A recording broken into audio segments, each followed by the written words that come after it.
Good evening, night crawlers. Welcome back to the Nightmare's Edge. Thank you all so much for being here this evening. And we are back with the fifth and final installment of the series on Nightmare's Edge, written by Paige Turner. What a journey this has been. Be sure to check the description for her socials. Also, another thank you to Lady Nopingham for making these amazing thumbnails. Today's story is entitled Final Cut. Now, without any further ado, sit back, relax, and let me tickle those inner fears.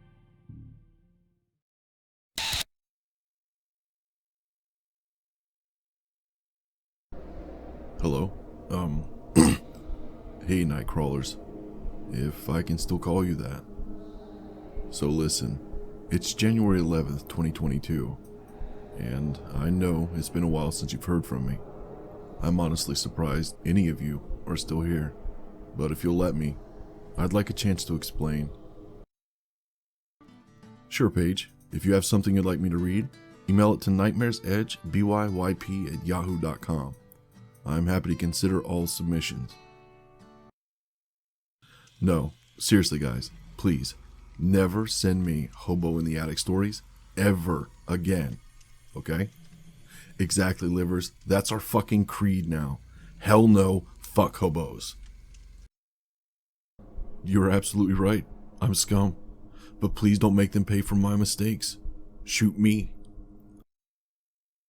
Paige's real name was, get this, Paige fucking Turner. Instantly, loud, furious barking erupted, and the intruder shakily held his offering aloft. Well, Eddie was having none of that shit. He didn't hesitate to latch onto the hobo. You could hear the man's arm break as his screams filled the air. Well, I begged her to shoot me instead, and then she fired. I watched, mortified, as my oldest son's body was riddled with bullets. Blood sprayed as I ran to him, but it was too late. Since everyone is so eager to get started, here we go. What the fuck? To put it simply, Amber is dead. I'm now a widower. So, after finally understanding what I saw, I screamed. It was Paige, upside down, hugging the tree. The officer in charge escorted me past the barricades as the SWAT team prepared to enter. Their lead man was only a few feet away from the door when the house exploded. Andy and Juan were the only fatalities. Yo, crawlers, looks like you got the notice for an early stream. That's great, thank you for being here. We're doing it today because I'm taking the boys camping. I saw Andy standing in the brush. You guys remember the detective that died saving my life, right? We were having so much fun. I wanted to see what the options were while we ate our snacks. I never even saw the actual map.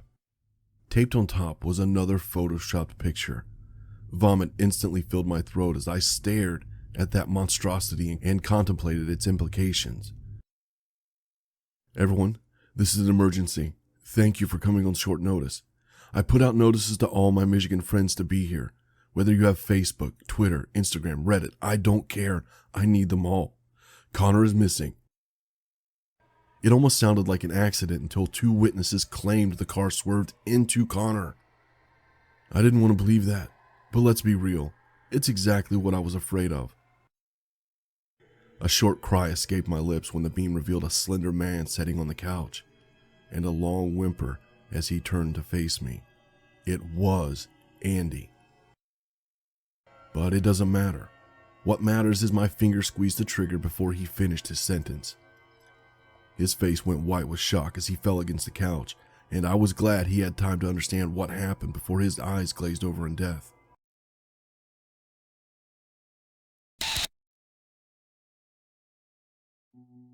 Hey, night crawlers. Fuck. Eddie and I missed you. Today is day one of the Sorry I Left You Hanging Again marathon. The feds and I have differing opinions regarding the channel's effect on Turner. I believe crazy is crazy. They believe it fuels her psychosis. Basically, she enjoys the attention and will continue seeking more. Actually, do you know what I think? I think she should do something extreme. Something to grab the world's attention. Seriously, if she set herself on fire, I think she'd top 1 million views inside a week. Haha. I hope hell is real. Wouldn't that be the perfect ending though? Her name would be etched into the annals of history. What all this boils down to is, it's been 4 weeks since I shot Andy, and Paige hasn't done a damn thing. Police are doing everything to track her down, but she's a ghost.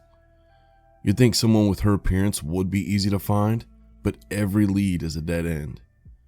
They can't stay with us forever. Most are already gone. In a few hours, we'll only have 1 patrol car in the driveway. Obviously, they'll continue searching. She's a wanted fugitive. Shit, when they do get her, what's to stop her from escaping again? I can't take much more of this. The thought of her being free when Aiden goes to college makes me sick. The thought of him not going because of her makes me equally sick, maybe more. I almost stopped going to the sport meetings when my protection detail was forced to chaperone. It's difficult to speak freely with outsiders in attendance. It's one thing to share my pain with strangers experiencing the same loss, but sharing with people who go home to a loving spouse is uncomfortable. I know this sounds horrible, but it also breeds a bit of resentful jealousy. Anyway, on to the actual reason for tonight's stream. I haven't been idle over here. I've been recording almost every day. As my apology for yet another extended absence, you're getting a new story every night this week. I hope to do streams before most, but I've learned to exercise caution with scheduling statements. Life often makes differing plans. Tonight's story is Melting Icarus. If you like it, we'll do the sequel when I push it tomorrow. Let me know what you think in the comments.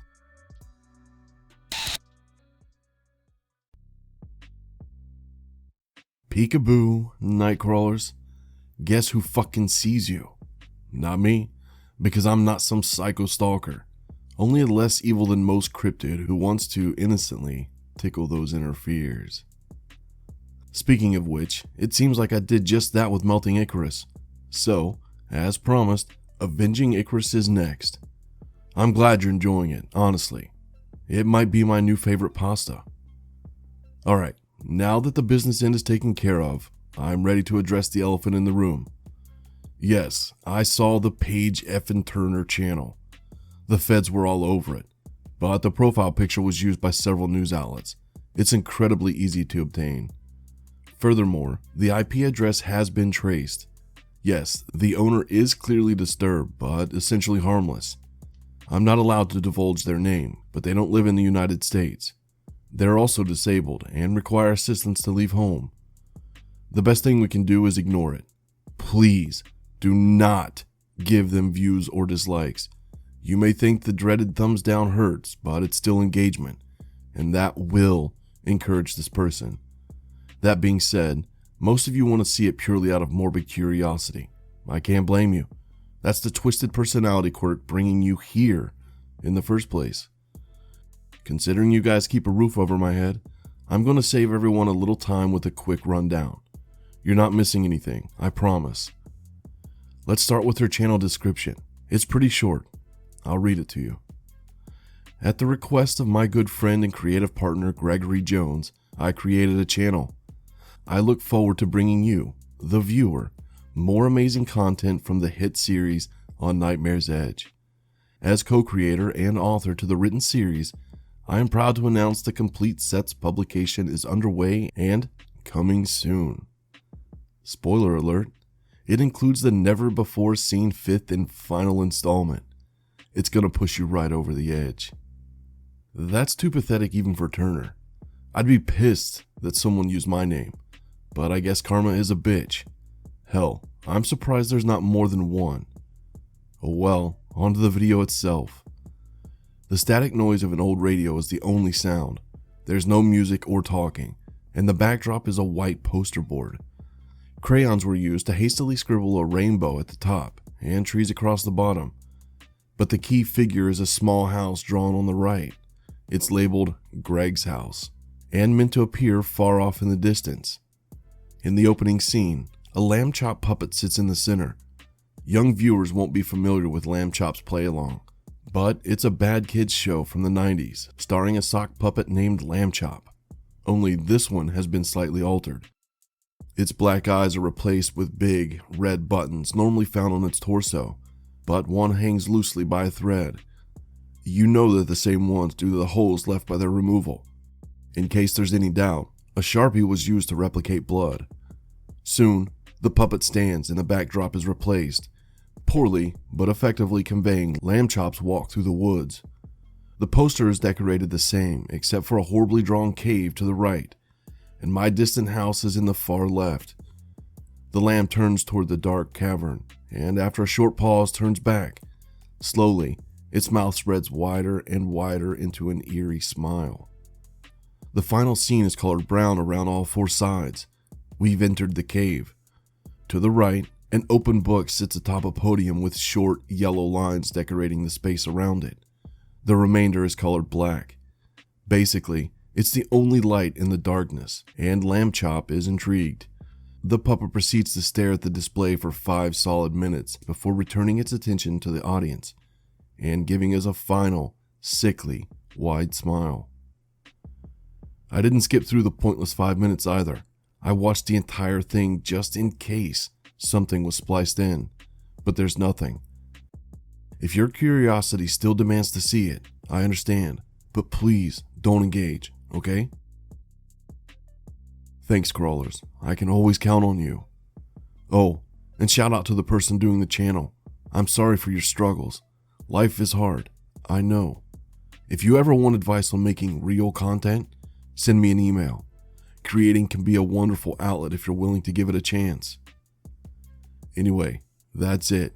I'll release the hostage now. Here's Avenging Icarus, and don't forget to visit the community tab. Cast your vote on which story pushes you next.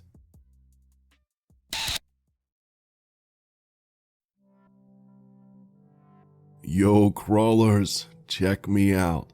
I'm back for the 3rd stream in 3 days. So far, so good, huh? Admit it, you thought disaster would strike the first night without protection, and I'd disappear again. Was that close to the mark? I knew it, because I did too. Yet this morning, Bill and Ted were still sitting in their cruiser, grumpy but breathing. No, that's not their real names. The younger one is a fan, and it turned into a joke. There's something I want to share before discussing tonight's story. The real Paige must not appreciate being snubbed out of the spotlight because she mailed another letter. Well, poem, I guess. Yes, lady. In the actual mail. It was sent from California again. That's weird though, don't you think? Considering she's living in a cave out back? You know, the one no one has ever seen in the decades my family has lived here? Why yes, Disco, I will read it to you. I assure you it's her best work. Seriously, this is going to be tough to beat. I'll put it on screen.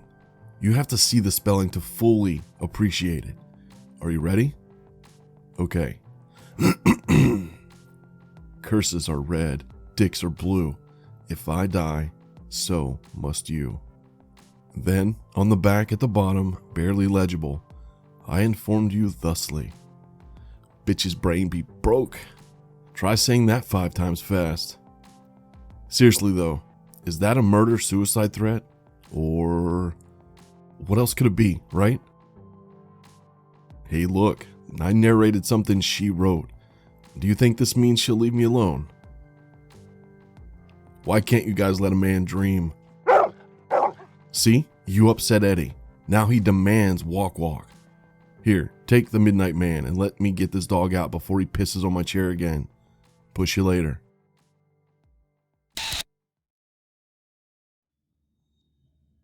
Sup, crawlers.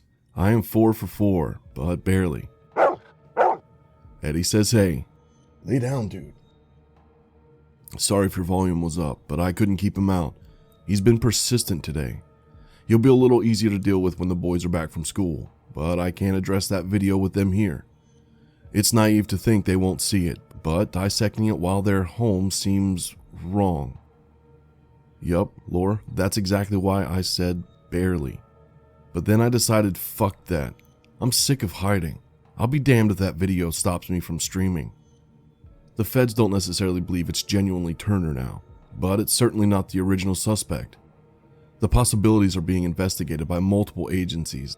At the very least, this is a serial killer. I don't know, Stu. If a guy happened upon something like that, what kind of person uses it in this way instead of reporting it? Wait, let's get everyone caught up. I'll break it down in hopes. Oh, that was faster than usual. Okay. Disco said the channel is already terminated, but I'm not surprised, all things considered. So yeah, there were no kitty drawings or puppets, just actual footage. It was 10 minutes, and the scenes were spliced together from multiple recordings made over a span of I don't even know how long. It starts off as a collage of welcome to X state signs, the ones people always pose with on vacations. They're listed in a geographical order like it was an actual road map. The list makes a trail from Indiana to California and back to Michigan. It totals 13 different states. Remember that number. To help you visualize this, the lines on the map show the indicated route. Clicking through each frame was incredibly tedious, but let this be a lesson in the dangers of obsession. With a black screen comes the sound of a lock clicking open and a metal roll door going up. After it closes behind us, a flashlight is turned on, and we see inside a storage unit. The lighting is too dim to see much beyond the beam, but the tour is fairly thorough. First, we've shown a pile of bloody clothes, nothing unusual. Every noob can drench old clothes with corn syrup. The camera pans around the soiled rags in concert with the light and comes to rest on a mountain of shoes, the summit of which is inches below the ceiling. A close-up reveals much of the footwear still contains part of their owner, and you want to think this must be another ARG, except it's just so graphic. Before you can give it more thought, a new distraction is on screen. We move to the next display, a wall with 12 missing persons flyers hanging in a neat 3x4 block. As we continue along, we see it's covered in repeated segments of this design, but the others are altered by various filters. It must have taken days for one person to do, maybe weeks. I think it was meant to be artistic. Next, the shot pans past a cot in the far corner and takes us to several stacks of storage bins. It's hard to say how many, but it absolutely qualifies as a fuck ton. The camera is set atop a nearby tote and angled to the correct viewpoint before a smaller bin is centered in the screen. When it's finally opened, we see 12 driver's licenses inside. A gloved hand arranges each one neatly for the audience. The IDs belong to the missing persons, and tiny X's are scratched over their eyes. This is also where you notice they are from 12 of the 13 states plotted on the map. Can you guess which one is missing? Yes, Michigan. Binky the Clown's laugh plays in a loop while the lid is replaced on the small tote. Then we move to a box at the back of the room, almost like the filmer can hear us thinking, but those were too many shoes for 12 people. By now, some viewers were already Googling the names to discover these are real missing people, but not me. I was glued to the screen, nervously awaiting the next reveal. I didn't come to my senses until 3 more totes were spilled into the floor. It was madness. You could never count them all. If it was possible for one person to be responsible for all these disappearances, they would be the most prolific serial killer in history. But it has to be something else. After the first box, there's only a few visible enough to read, but some expired before Turner was even born. So what's the deal? No, Livers, that can't be it. Pictures of the first 12 were analyzed by experts. Plus the first man, from Indiana, went missing 10 months ago. And the last woman, from Missouri, went missing only 6 weeks ago. The other timelines match perfectly as well. Someone who actually does that doesn't need to bluff. Hold on guys, these are good theories, but let me tell the rest. Not everyone has the whole picture yet, since they kept their promise not to watch. After the third tote, the scene fades to black and we hear a thunderstorm. The rain is hard, but the wind is overwhelming. The first flash only illuminates a brief shadow of forest scenery, but even the frozen image is too blurry for identifiable features. There's no doubt it's meant to represent my house, but it's probably darkened specifically to disguise any features discrediting the possibility. There's a few more flashes as thunder roars and rain obscures the scenery until we're once again left in darkness. The final scene opens with the storm effects dampened. We're now inside the cave. It's dimly lit by candlelight, but only one illuminated spot waits in the back. As the camera moves closer, various things are seen to either side. There's a mattress, bottles of water, cans of food, and a wooden crate with books stacked on top. There's no question this person spends much of their time here. The lived-in look is too good to be staged. At the far end of the surprisingly spacious area, we learn what warrants the extra lighting. It's a poor man's version of Professor Snape's potion lab, and an altar that puts pages to shame. Actually, that's an understatement. This is close to a shrine.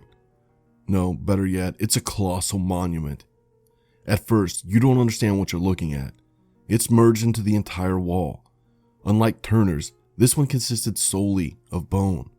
The first pieces were driven into the cave's bedrock like pegs, and the rest is built upon their foundation. Anyone who blindly stumbled across this would assume it's an ARG. I've never seen the sheer quantity. Yes, lady nailed it. It's comparable to the Paris catacombs. There are 206 bones in the human body, and I bet the wall has plenty of each. They don't seem to be in any particular order. It's total chaos, yet somehow symmetrical. Wait, I misspoke before. Another material is utilized in this thing. Some of the bones are tied together with red string. Bloodstains are abundant, but I think that's how they were naturally received rather than decoration. In front of this monstrosity is a table overloaded with flasks, beakers, strange herbs, and other things I can't identify. Next to it is a cauldron, as in an actual from a fairy tale witch's cauldron.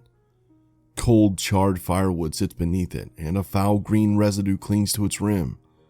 Last, but certainly not least, to the right is a wooden podium holding an open book. It's the kind with slats to hold the pages open. We are given a close-up before the final fade-out, but it's written in ancient Greek.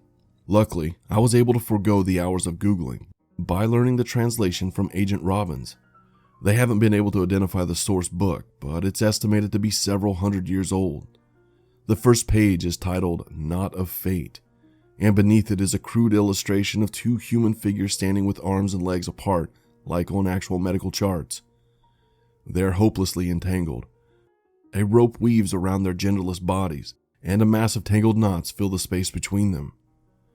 The remainder of that page and the next seems to be instructions for the ritual. There's nothing written about the results, but whatever it does costs 13 human sacrifices and a not insignificant amount of personal blood. Our guy already has 12. Did the countless people murdered beforehand not count? This is about to be a major buzzkill, but I can't read the rest of the inscription to you. I know, but I'm a magnet for crazy and feel like it would be a poor idea to convey something this dark through my channel. The last thing I need is for some troubled teen to hear it and decide they want to try. We live in a world where kids eat Tide Pods. For fuck's sake, anything is possible. Look, if you really want to know what it says, there's probably 50 channels with breakdowns already posted, but we've covered the highlights. After a long list of items, all of which are extremely difficult to acquire, it details cooking instructions for a potion. Once you finally have that, there's a list of prerequisites to fulfill before the ritual can even begin. It's insanely convoluted. Besides, we need to wrap this up. If you still want to talk about theories, now's the time. That's what I personally think, lady. This goes beyond one person. This is a cult or a family or I don't know, but they've been at it for decades. My mind isn't even capable of grasping the number of lives affected by these people. I don't know, Livers. Yes, it's physically possible a dumping ground could exist for gangs or organizations to share. You mean... Oh, I see. Like the underground community in John Wick. I feel like those are the types to destroy a body completely. Well, touche. These guys would clearly be the occult version. Okay. Anyone else? We can do one more, but then it's time for goblins, ligers, and snares. Oh my. I normally avoid long titles, but this one was too clever to pass up. I don't know, Lore. I'm going back and forth on that. On one hand, I feel like Paige must be connected to the group, but it feels wrong. I'm not sure how to explain it. I just don't see her as a team player. I've been pulling my hair out over different theories all morning. It's time for a break. Let's stop here before I'm bald. Hopefully, I'll be back to push you tomorrow.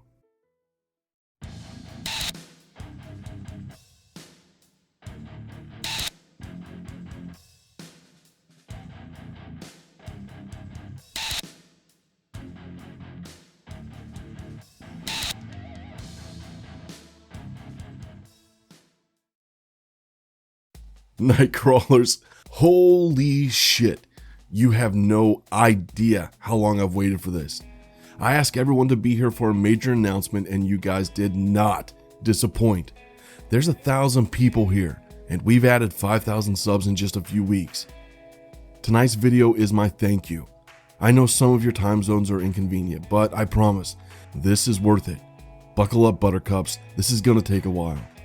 Before we begin, I have a quick apology to make. I've been lying to you since returning from my hiatus, but after the explanation, I think you'll forgive me. As you all know, Turner was analyzing every word I said, and we wanted to use that against her. A long con was our only hope. Let's break each stream down and set the record straight.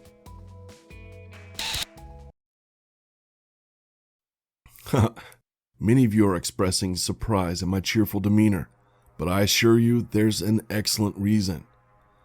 I'm beyond cheerful. Shit, I left chipper in the rear view mirror. I, ladies and gents, am downright giddy. Please, hold your questions until the end while I regale you with my triumphs.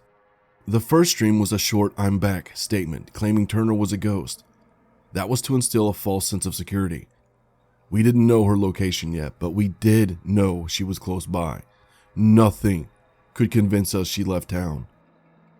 Baiting her into starting a YouTube channel wasn't planned, but the IT guys had a field day with it. I was nervous about lying, especially live, but being the object of a stalker's obsession can instill a desperate yet effective confidence. I was given key phrases to say, but nothing that could constitute as a script. Agent Robbins worried it wouldn't sound natural. I was annoyed at the time, but can't argue with the results. I almost canceled the whole ruse when I mentioned the support group. It wouldn't be unlike Turner to target them, mainly Sarah. She was my biggest lie of all. Well, not at first. Everything I said about our relationship was true in the beginning, but we had our first date the week before that stream, and it was, I hate sounding this way, but it was magic as fuck.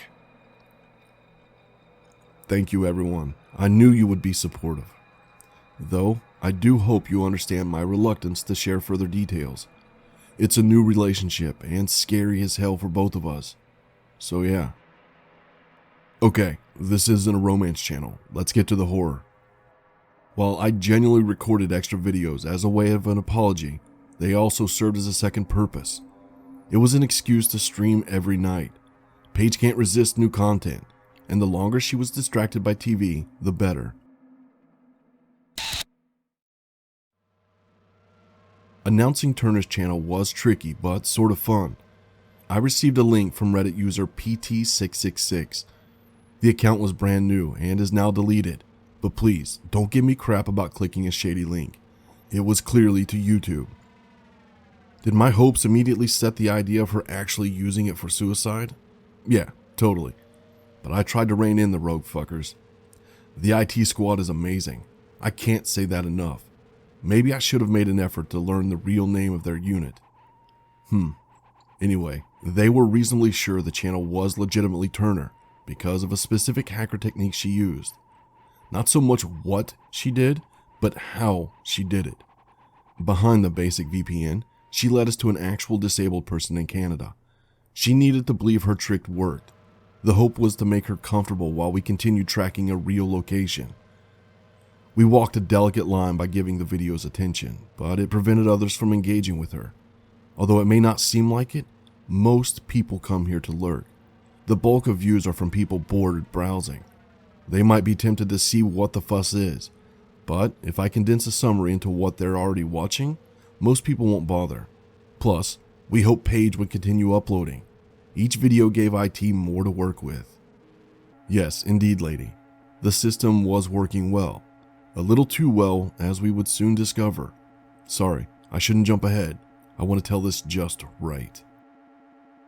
The invitation to email me was impulsive, but that was a bust.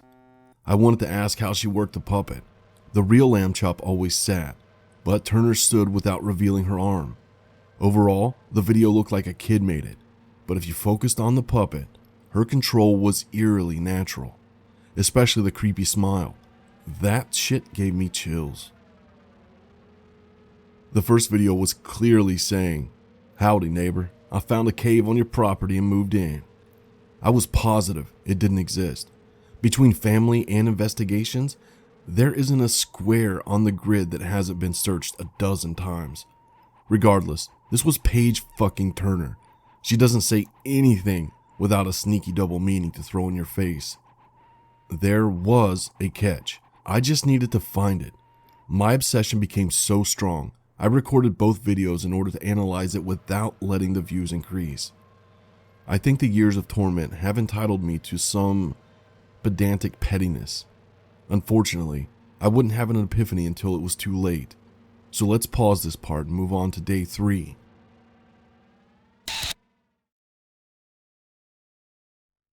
I said the poem came from California because that's what Paige wanted us to believe. The postage marks were faked. It was definitely delivered in person. That meant we had a picture of whoever left it, right? Nope, she stole the SD card. It was up really high, too. She must have climbed the tree. I used a 10-foot ladder to get it up there, and even then it was a stretch. Plus, the card is on the back. That means she took it down and replaced it. Most people would keep it or trash it at that point. Don't feel bad, Lore. I didn't understand why either. Although, lady is only half right. It's true, the mailed from California ploy would be ruined, but she didn't steal the card that night. It was gone long before.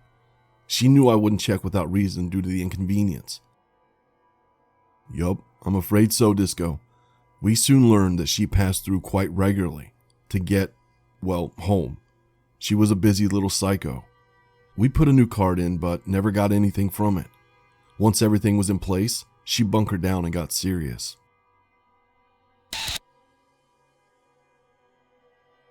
By the 4th stream, I was barely holding it together. I couldn't ignore Turner's new video, but I was afraid of revealing too much. That morning, 6 officers disguised as hunters searched the property again. It's the best way for heavily armed men to walk about inconspicuously. More of Paige's witchy totems were scattered throughout the forest. Some hung in trees, and some were balanced atop piles of rock. I somehow resisted the urge to immediately destroy them. We didn't want her to know we saw anything. That was before we understood how thoroughly secluded she was. Ugh. The totems weren't there 2 days before, but suddenly they numbered more than 50. The fact she continued to move freely about my property after such extreme precaution was too much for my mind to comprehend. And fuck, that video, right? I can finally tell you how it happened, but I'm adding an extra disclaimer that this is viewer discretion highly fucking advised, okay? It's fine if you don't want to listen. The next story will be up in a couple hours. Okay, so, you'll hear why later, but here's how Paige completed her sacrificial duties. You know, in order to complete what we thought to be a ritual called Knot of Fate, we were slightly off. Apparently, it's a curse and doesn't have an exact translation, but it's closer to Tangled Destiny, or so I'm told. I'm glad you asked, Lore. The reason she crossed state lines was purely tactical to avoid police detection. It's pretty disturbing how simple it was. Using a fake identity, she bought a car online and hit the road. She filmed the whole journey for the sake of history, but didn't think to start a channel until I opened my big fat mouth. Batty bitch even bought souvenirs. When ready for a victim, she pretended to be an Uber driver until someone was too drunk to check the app. It's surprising how normal she looks in a face mask and makeup. Much like my old friend Rick, these people mistook her small, fragile appearance as non-threatening. In our world, there's no such thing. Eventually, someone always crawled into the back seat, and Turner drove off like she knew where they were going. On the rare occasion someone complained, she cheerfully apologized and corrected course. Once they were safely on the road, she'd offer the passenger a bottle of water and wait for the drugs to take effect. I asked what she did if they refused to drink, but she said it only happened once, on number 6. It took her by surprise. She drove the woman all the way home and found another. The survivor's original driver got 5 stars. I can't even. Once unconscious, she injected them with enough horse tranquilizer to ensure they wouldn't wake up before the sacrifice could be completed. She claimed the drug choice was based on ease of access, but didn't elaborate further. The only shred of solace the families have is knowing their loved ones didn't suffer. Considering the exceptionally mortifying methods employed, it is something. The usual route consisted of locating a new subdivision and borrowing an empty house. In the basement, she was able to use lights without fear of passerbys. The broad strokes included candles, an extremely complicated symbol, and a prayer, which must be in ancient Greek, to whoever the hell she worshipped, as very precise cuts are made. When the deed was done and the messes were cleaned, she Googled local papers to suss out where the gangs frequent. After dumping the bodies into said gangsters' territory, she got the hell out of Dodge. Turner was so disgustingly proud of herself. What terrified me most is how someone is so calculating, so seemingly intelligent, could be so far off the deep end. I also asked about the storage unit, but it was the one thing she wasn't eager to discuss. The feds shut me out of the investigation, but I was able to learn they still haven't found the place. Since Paige already had 12 people, they assumed she was in Michigan, but they recently expanded the search radius. The mystery behind the shrine is shaping up to be darker than anything I've seen, and it might be years before we know more. As you all know, this was the last stream. I had a feeling it would be. The last 3 videos were ready to go, so my brother posted at 7:30 until told differently. Paige knew that video would cost her the channel, but she posted anyway because she was already finished with it.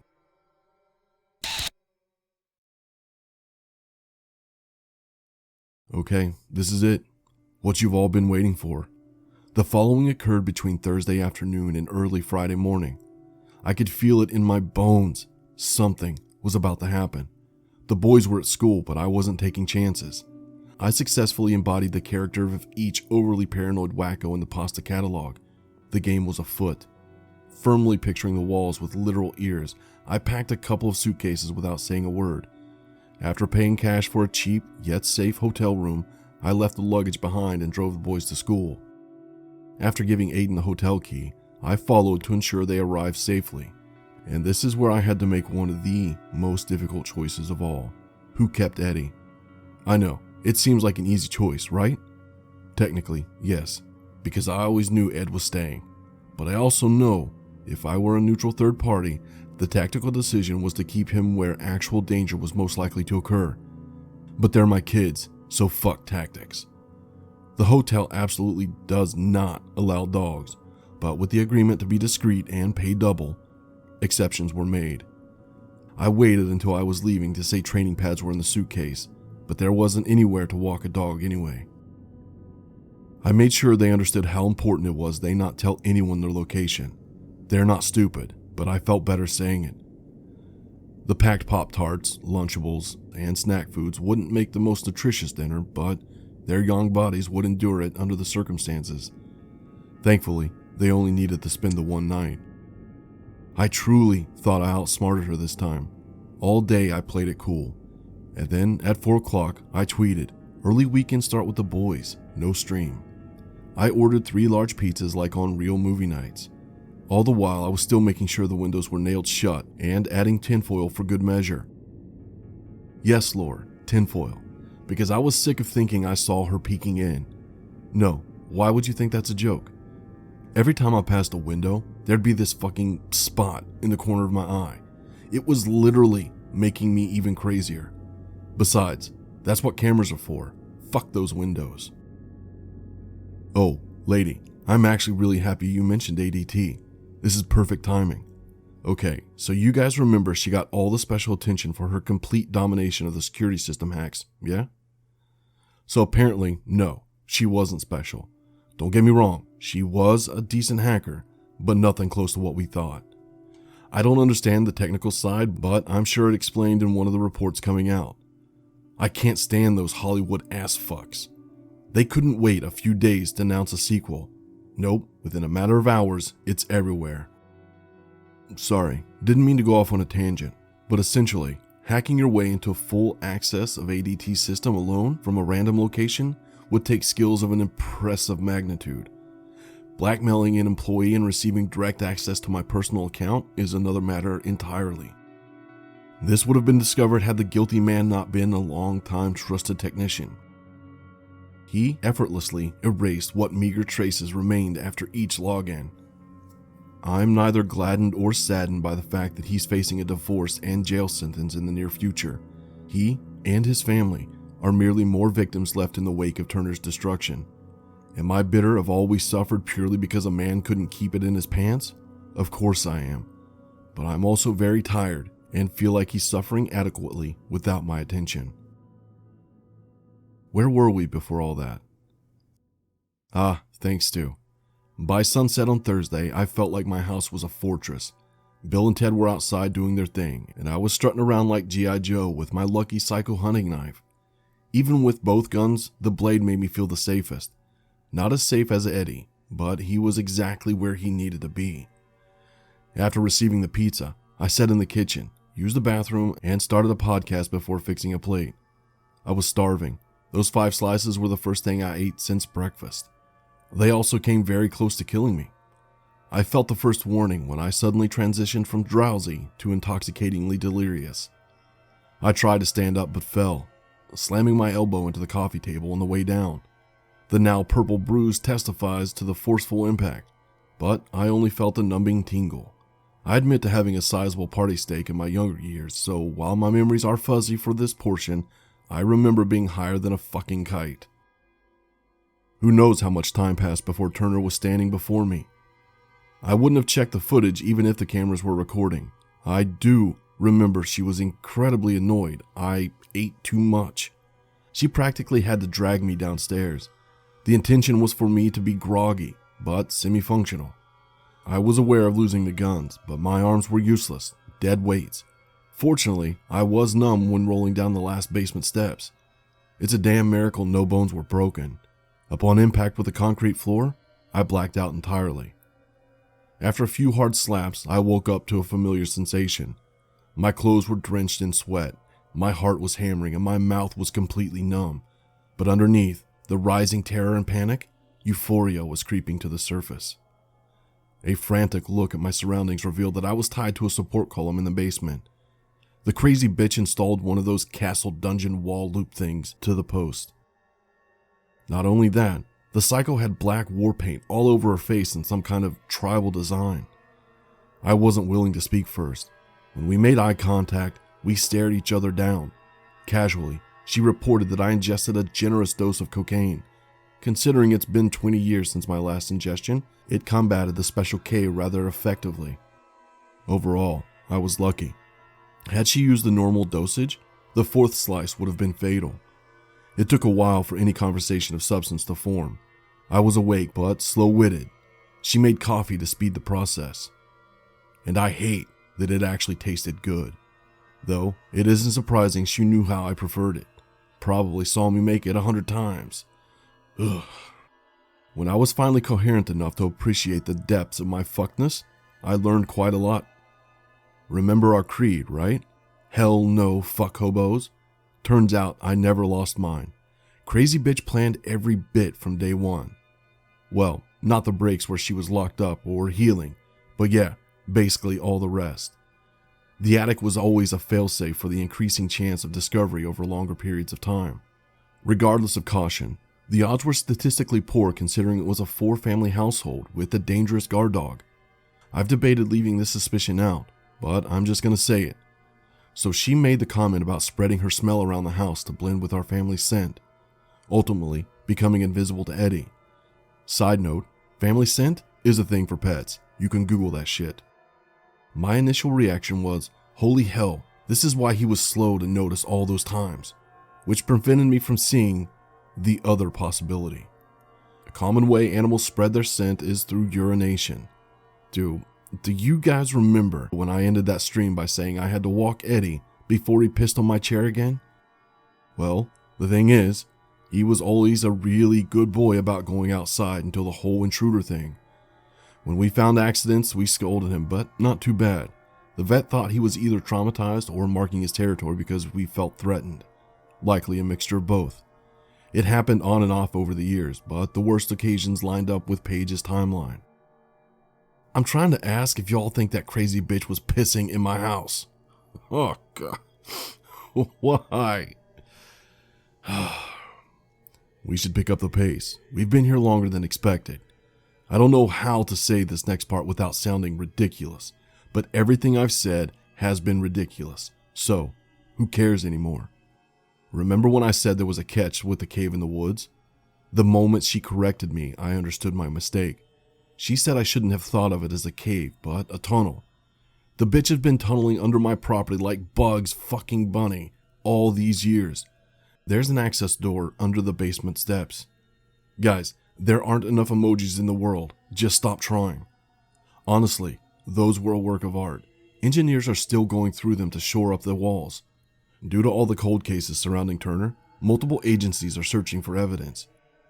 How terrible am I for being a little excited at the prospect of having an escape tunnel under my house when this is over?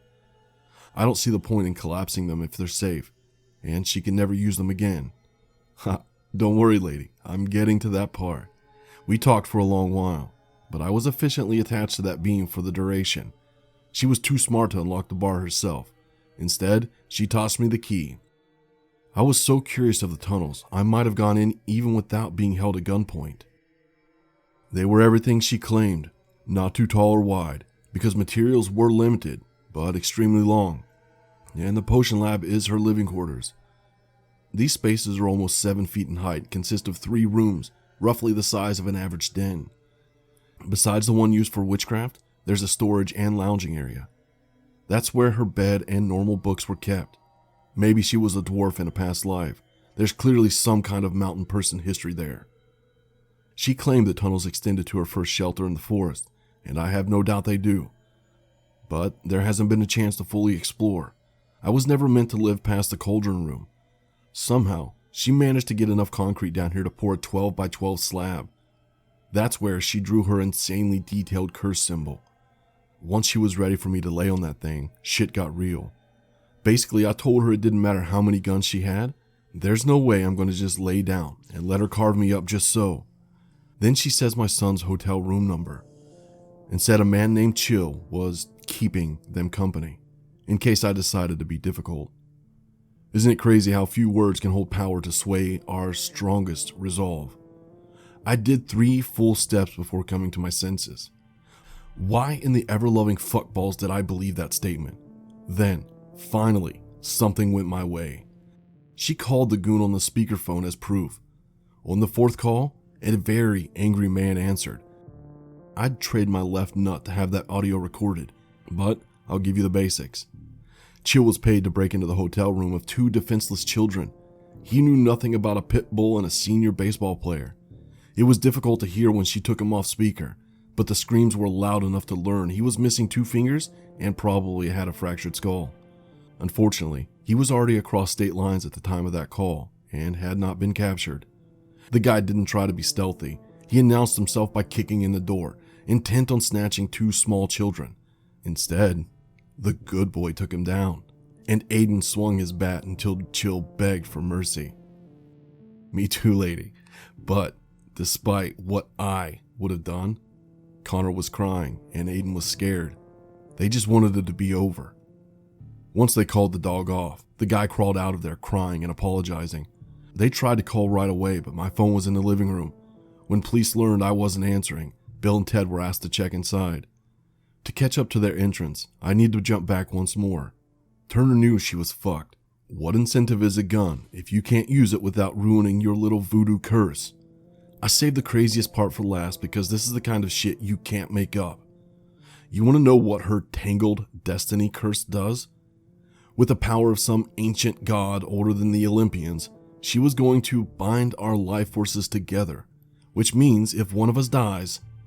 Ha! I knew someone was going to say it. Thanks, Disco. No, the other doesn't die. No. Her whacked out magic is ass backwards. It keeps them alive. The only way to kill the bound is if they die simultaneously. It's insanity, right? But wait, it gets so much better. When her plan to get me into the little circle thing failed, she got hilariously desperate. I can laugh at it now, anyway. Paige dropped both guns and kicked them to the other side of the room. I was so shocked that even her freaky smile and war-painted face didn't scare me. I felt powerful now that the cocaine was in full effect. Then, she said she would get me into the circle by force and stepped inside. Next, she revealed a large hunting knife, reminding me of my own, still tucked into my boot. With the guns out of reach, there was no reason to use it. I was sad that she seemed indifferent to the revelation, but I couldn't hesitate, and this was finally my moment. I lunged forward, fully expecting her to dodge or counter, at which point we would engage in a duel to the death. But that didn't happen. She just stood there, smiling, laughing as the blade sank into her abdomen, and my hand crushed the wrist of her knife arm. Our eyes remained locked as her blade clattered to the floor. Slowly, dreamlike, I pulled the knife upwards and felt a sickening rip of flesh until metal collided with bone. Before I tell you the rest, I'm going to explain what really happened so no one rains on my parade because we're still celebrating, and fuck anyone who doesn't want to join. This bitch knew it was game over and decided to inflict whatever last bit of psychological torture possible. Sinking to her knees, she removed something from her pocket and threw it at my feet. Every last breath was used to explain how the curse really worked. The item she threw was a Michigan State driver's license for Maria Sanchez. Once my face showed I understood the implication, she revealed I was never meant to be number 13. Maria was. The only thing left was for the curser, Paige, to have her own blood spilled inside the sacrificial circle by the curse-e, me, which was now complete. Essentially, this means she would soon rise from the dead and plague me for eternity. But unfortunately for her, that shit is bunk. If I thought for 2 seconds it were true, I would have shot myself then and there, which is probably what she was hoping for. But we live in the real world, so I watched her die with a smile on my face. Then ran upstairs to find Bill calling for backup. And now you know why this stream is called Final Cut.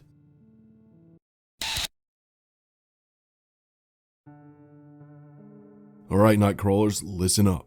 We gotta make this quick. Sarah will have all your hides if I'm late for date night. I just want to introduce part 3 of the Eternal Night series, Months of Night. And while I'm here anyway, I might as well tell you about this trippy dream real quick. I'm clearly still adjusting to the fact that Aiden abandoned us for the big, scary college world. Ha, sorry, just a joke in case he's listening. So, the dream. I was at a cemetery visiting Amber's grave, but all of a sudden, I realized I'm actually looking at Paige fucking Turner's tombstone. If that wasn't bad enough, it got dark and stormy, but I couldn't leave. I was just stuck in place hearing weird noises from everywhere. Then, when I can finally take a few steps forward, I trip and face planted across the psycho's grave. As I try to get up, a hand shoots out of the ground and grabs my face. Ugh, it sucked. Hold up, let me ban this fool real quick. We don't play that shit anymore. Can you believe people are still doing that? How long do you think that loser lurked around with their display name as Paige Turner, waiting to make a remark like that? We don't exactly discuss her often. You sure it was a dream? What a douche. Oh well. Push you later, crawlers.